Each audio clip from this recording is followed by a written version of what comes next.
भारत और रूस के आर्मी के बीच होने वाले युद्धाभ्यास इंद्र की तर्ज पर दोनों देशों की वायुसेना भी युद्धाभ्यास करती है, जिसे एविया इंद्रा कहते हैं। करीब एक दशक से चल रहे इंद्रा अभ्यास का नया वर्जन एविया इंद्रा में दोनों देश अपनी हवाई ताकत का प्रदर्शन कर रहे हैं, जिसकी मेजबान इस बार भारतीय वायुसेना कर रही है। रूसी फेडरेशन एरोस्पेस फोर्स यानी RFASF के साथ हो रही इस जॉइंट एक्सरसाइज एविया इंद्रा 2025 भारत और रूस के सैन्य संबंधों को दिखा रही है।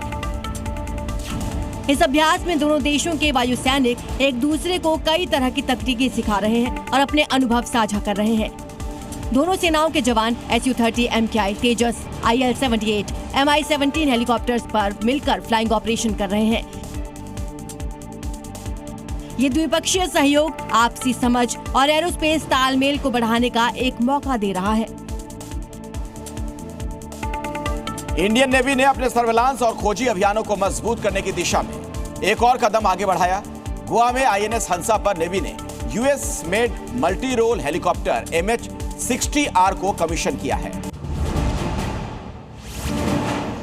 जिसे रोमियो भी कहा जाता है और सीहॉक भी। अत्याधुनिक हथियारों और उपकरणों से लैस इस हेलीकॉप्टर के जरिए नौसेना हिंद महासागर में बेहद चुस्त और ताकतवर हो जाएगी। इसमें अत्याधुनिक हथियारों के इस्तेमाल के लिए जगह है, तो इसमें नए जमाने के सेंसर भी हैं। यही नहीं, मॉडर्न एवियोनिक्स सूट वाले इस हेलीकॉप्टर को परंपरागत और विषम परिस्थितियों वाले युद्ध के हालातों के लिए भी डिजाइन किया गया है। The commissioning of INS-335 marks the induction of the Indian Navy's second MH-60R squadron, significantly enhancing our maritime surveillance, strike and multi-role helicopter capability. It is a major milestone in strengthening fleet operations and maritime security. MH-60R Seahawk helicopter torpedo और मिसाइलों से लेकर advance precision किल weapon system rocket दागने में सक्षम है।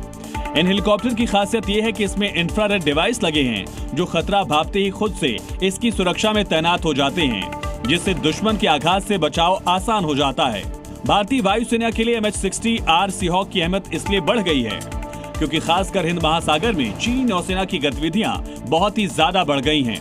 ये helicopter विध्वंसक जहाज, फ्रिगेट, एयरक्राफ्ट कैरियर किसी से भी संचालित हो सकते हैं।